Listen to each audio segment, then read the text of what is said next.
Hi hello, ഇന്ന് നമ്മൾ unbox ചെയ്യാൻ പോകുന്നത് എനിക്ക് ഇഷ്ടപ്പെട്ടൊരു സാധനമാണ് കേട്ടോ. ഞാൻ കസ്റ്റമൈസ്ഡായിട്ട് ചെയ്യിച്ചിട്ടുള്ള രണ്ട് സാധനങ്ങളാണിത്. ഇതിൻ്റെ കാക്കുവിന് വേണ്ടി ചെയ്യിപ്പിച്ചതാണ് കേട്ടോ. അപ്പോൾ ഇതിലുള്ളതെന്ന് വെച്ചാൽ ഒരു കീ ചെയിനാണ്. ഈ കീ ചെയിൻ എന്ന് വെച്ചാൽ എൻ്റെ പേരും ഈ കാക്കിൻ്റെ പേരും പിന്നെ ഞങ്ങളുടെ ലവിൻ്റെ ഡേറ്റും പിന്നെ ലവിൻ്റെ ലോഗോയും ഒക്കെ വെച്ച് ചെയ്യിപ്പിച്ചതാണ് കേട്ടോ. കാര്യം എന്താണെന്ന് ഞാൻ പറഞ്ഞില്ലല്ലോ, ഞങ്ങളുടെ 11ാമത്തെ ലവ് ആനിവേഴ്സറി വരാൻ പോവാണ് കേട്ടോ. ഞാൻ ഈ കാക്ക എന്നോട് ഇഷ്ടം പറഞ്ഞപ്പോൾ ഞാനത് അക്സെപ്റ്റ് ചെയ്ത ദിവസമാണ് കണ്ടോ. അപ്പോൾ ഈ അസ്മാ കമറുദ്ദീൻ എഴുതിയ കീ ചെയിനും പിന്നെ ലവിൻ്റെ ലോഗോയും ഞങ്ങളുടെ പ്രപ്പോസ് ചെയ്ത ആ ഡേറ്റുമാണ് ഇതിൽ കൊടുത്തിട്ടുള്ളത്.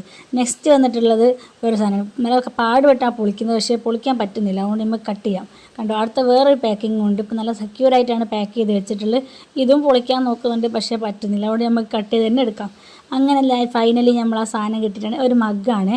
ആ മഗ്ഗിലുള്ളതും ഞങ്ങളുടെ ലവിൻ്റെ ലോഗോ ആണ് കണ്ടോ. ഇതും പിന്നെ ഞങ്ങളുടെ പേരും അസ്മാ ലവ് കമറുദ്ദീൻ പിന്നെ ഞങ്ങളുടെ ഡേറ്റും ഇതാണ് ചെയ്യിച്ചത്. കുറച്ച് കഷ്ടപ്പെട്ട് കസ്റ്റമേഴ്സായിട്ട് ചെയ്യിച്ചതാണ്. ഈ കാക്കൊക്കെ കൊടുക്കുന്ന വീഡിയോ എടുക്കണ്ടെന്നാണ് പറഞ്ഞത്, അതുകൊണ്ട് എടുക്കാൻ പറ്റിയിട്ടില്ല. ഞങ്ങൾ എന്തായാലും കാക്കനെ കൊടുക്കുന്ന ചെറിയ വീഡിയോ ഞാൻ വെച്ചിട്ടുണ്ട്, പക്ഷേ കാക്കുവിനെ കാണിക്കുന്നില്ല. അപ്പോൾ കാക്കുവിനെ കാണിക്കുന്ന കാക്കുവിന് ഇഷ്ടമല്ല എന്ന് പറഞ്ഞുകൊണ്ടാണ്. അപ്പോൾ ഇന്നത്തെ വീഡിയോ ഇത്രയേ ഉള്ളൂ. അപ്പോൾ ശരി, ടാറ്റാ.